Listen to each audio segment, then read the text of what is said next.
Hello, happy Frequency and Flow Friday. It's a pleasure to be here with you today. The goal of this and the aim is always to help you raise your frequency to live in optimal flow.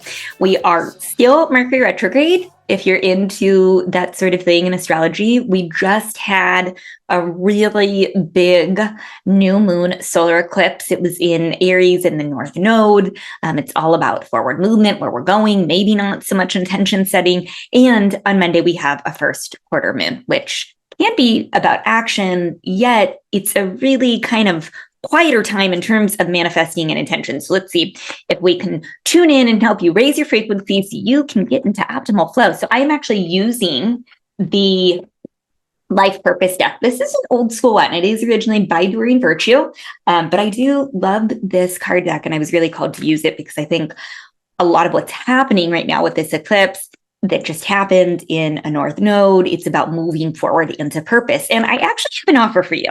So I would like to know your biggest challenges when it comes to embodying who you were born to be and living your purpose. And for the first 30 people that respond to me and share their challenge, I'm going to choose for you a card, a little mini reading.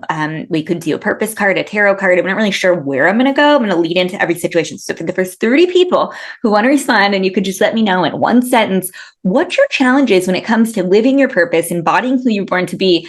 I want to give you a card that links to that challenge. I think we can really dive in and help more people in this way. So if you're choosing position one, the card you get is Oracle cards. So that's really cool. So maybe you want to lean in, dive in, send me a message, let me know. Maybe you can have some Oracle card support. I also want to say, if you're choosing this position, and I'm going to choose a card out of my deck, go to the middle of the deck, you get fire. So what is your passion? Maybe you get some information around oracles and messages to help you discern. Also, if you're choosing this position, I'm really drawn to sort of like the colors on her shirt, which is making me think of crystals, and it feels this a little bit of density. And I want to say that if you're choosing this position and you're working with crystals, maybe you have jewelry, clear your crystals. That's really important. And I think we don't always do that. You can put them in the sun if that's applicable to the crystal. You can put it on a selenite wand. You can clean them in the ocean. There's lots of different ways, but clean your crystals, especially if you're using them. But lean into guidance to dig into your purpose. If you're choosing this position, I think it's time to really start thinking about what you're really wanting, who you were born to be, what are you doing with your purpose. I think Spirit is probably nudging you to go bigger, go deeper, and lean in. It's time to fuel your passion. It's time to fuel your fire. If you're choosing position number two, I feel a lot of angelic support around this. You literally get heart's desires. So again, another position that says, what is it that your heart really wants? And in Body One this month, we're talking about in order to follow our heart's truth, our hell yes, we have to be in yin yang balance. And that's really important. A support card out of my card deck is to clear your space.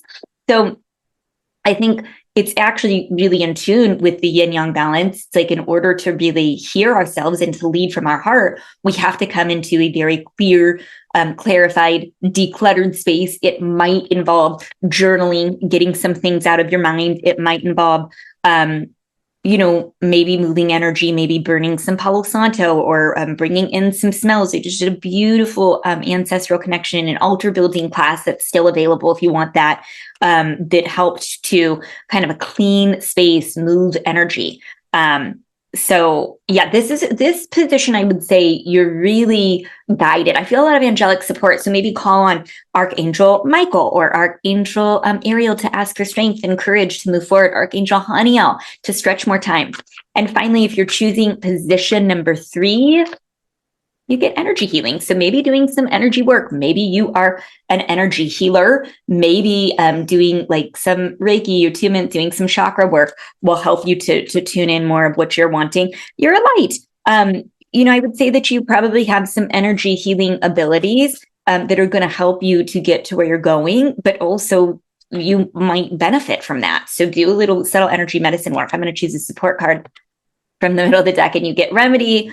It did come in upside down. So I want to say, nothing's broken. If you're feeling like there's something that needs fixing, nothing needs fixing. Everything is. So if you're attempting to fix something, see it as already corrected. That could be a perspective shift, could be a really big first step when it comes to energy healing. So whatever it is you chose, I hope this helps you to raise your frequency. And again, for the first 30 people who want to respond to me and tell me your challenge is showing up around purpose and really stepping in to what you're doing, I would love to, it would truly be a pleasure to pull a specific card for your challenge and help you to move that along. So I'm sending you so much love.